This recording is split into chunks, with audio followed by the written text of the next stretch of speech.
Her head throbbed as she wandered through the shopping mall. Her senses felt dulled. She had zoned out.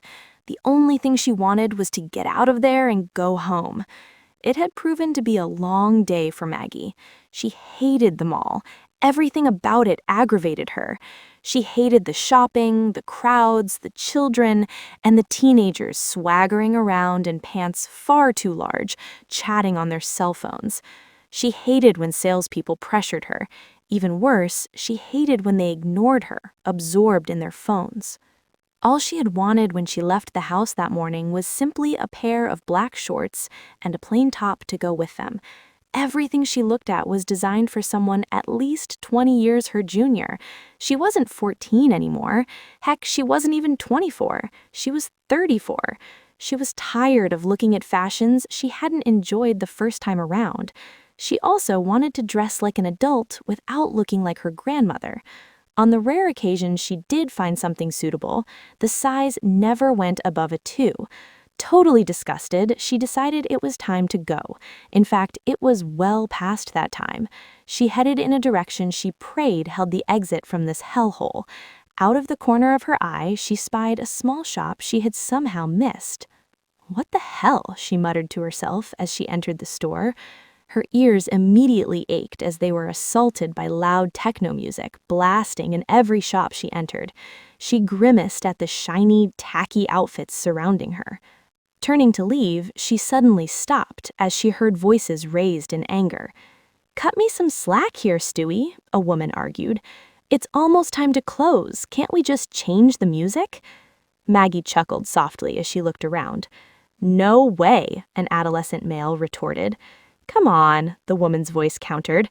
"Have a heart. I've been on all day and there's no customers left." Maggie finally spotted the bickering duo behind the sales counter. Stewie was clad in a baggy black outfit, and the poor boy had so many body piercings, Maggie worried he might spring a leak. The blonde standing next to him was something else entirely. She was beautiful, with short blonde locks and a firmly toned body. Thanks to her youthful outfit, Maggie caught a glimpse of the woman's abs and legs. She felt pleased to find another adult in the mall and guilty for enjoying the woman's form while pretending to examine the clothing. "Oh yeah? What about her?" Stewie snapped, jerking his thumb in Maggie's direction. Maggie groaned inwardly. The blonde turned irritably until her emerald green eyes met Maggie's crystal blue ones. Maggie felt an unexpected shiver as their gaze locked. "I'm sorry," the blonde finally offered Maggie. "No need to apologize," Maggie replied in a rich tone. "In fact, I'm on your side. I think a change of music would be nice." She leaned slightly closer to the beautiful blonde. The blonde smiled back with a twinkle in her eyes. Maggie felt pleased as she realized they were most definitely flirting. Stewie, however, remained completely clueless. "Stewie?" the blonde inquired, eyes never leaving Maggie. When Stewie failed to answer, they both realized he was far too busy ogling Maggie's 6-foot frame. Maggie swept her long black hair off her shoulders and shot him an angry glare. The blonde saleswoman took a more direct approach, smacking him on the back of his pointed head. "Ouch," he squeaked, rubbing the back of his head. "You can't do that. I'm the manager." Maggie's eyes widened at that information. "Stewie," the petite blonde repeated firmly, "since it's almost closing time, why don't you shut off the music?" "Huh?" he grunted. "You know, turn off the music," she reasserted, "kind of get a head start on things. In fact, why don't you start closing up while I help this customer?" Sure," Stewie nodded, eager to end his workday. The blonde approached Maggie. "Again, I'm sorry," she said. Maggie's gaze slipped down as she shyly drank in the sight of the blonde's form. She noticed the name tag partially hidden by the woman's hand. "Alex," Maggie began, confidently. "I'm Maggie," she extended her hand. Alex's eyes narrowed in amusement as she accepted the handshake. Maggie felt a surge of heat as Alex released her grasp. "Nice to meet you, Maggie," Alex said with a smile. "Was there something special you were looking for today?" "Shorts," Maggie squeaked, quickly clearing her throat. "Black, preferably denim, but not too short." "Nothing the kids or your mom would wear?" Alex asked encouragingly. "That's it," Maggie replied happily. "I think I have just the thing," Alex said, leading Maggie toward the back. She held up a pair of black denim Calvin Klein shorts. "Yes," Maggie blurted, snatching them. "They look like the right size, too." "There's only one way to be sure," Alex pointed out, guiding Maggie to the dressing room. "Try them on."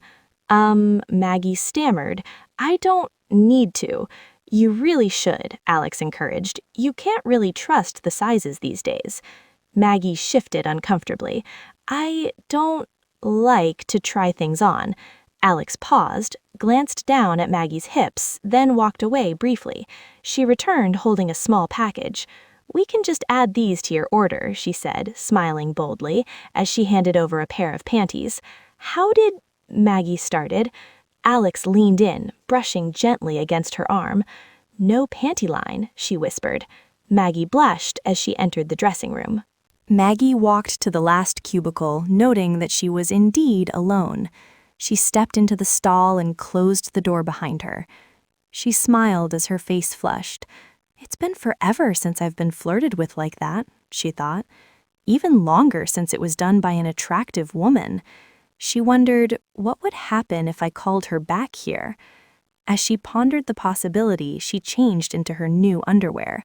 She chuckled lightly at the white panties with blue lace and a little yellow happy face on the front. Interesting choice, but a perfect fit.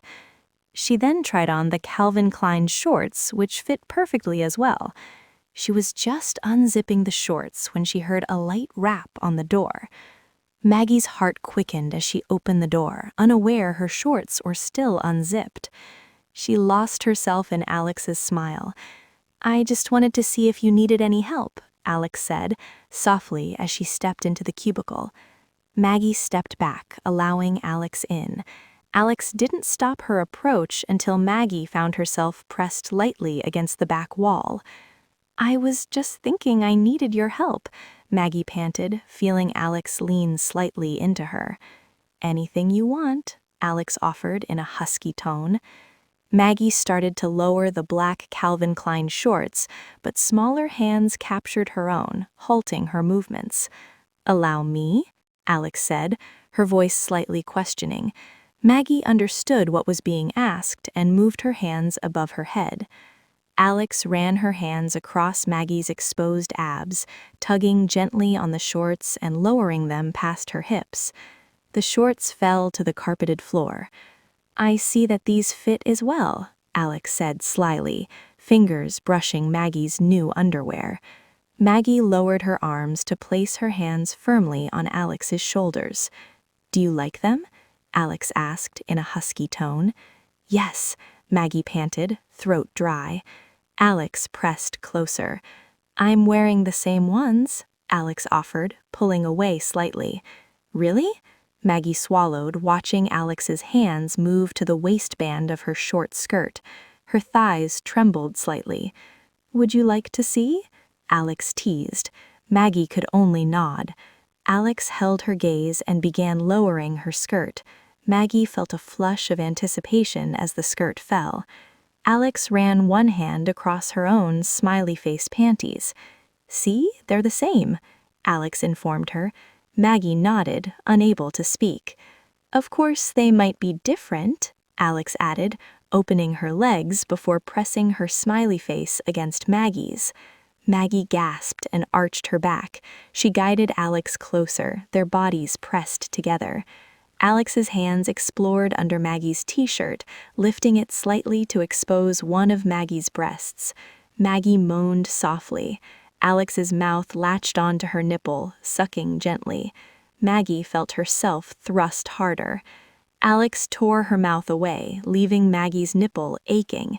"Should I look?" Alex asked breathlessly. "Huh?" Maggie tried to understand. "Your happy face underwear? Should I take a closer look?" Alex continued, fingers teasing Maggie's nipple. Maggie guided Alex to her knees, her body trembling. Alex's fingers explored, and Maggie's excitement grew. Maggie opened her legs wider, guiding Alex closer.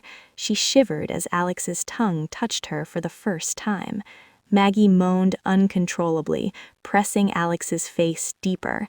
Alex responded to her unspoken lust, tongue plunging deeper as Maggie's hands clutched her hips.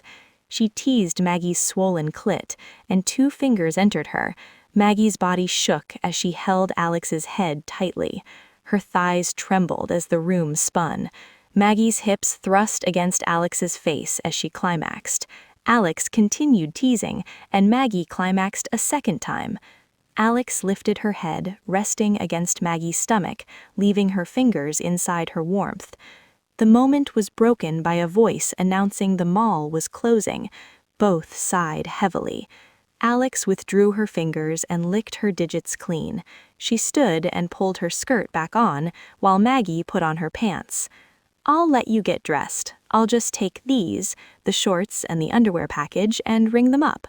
Maggie nodded, adjusting her clothing. She rechecked her hair in the mirror and stepped out, humming softly.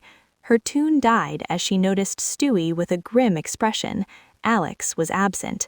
Maggie approached the cash register and paid cash. Neither spoke. The gate had been lowered while she was in the dressing room. Stewie lifted it to let her out. She felt uneasy walking out of the mall, half wondering if it had all been a dream, until she spotted Alex sitting on the curb. "Hey," Maggie said shyly. Alex smiled up at her.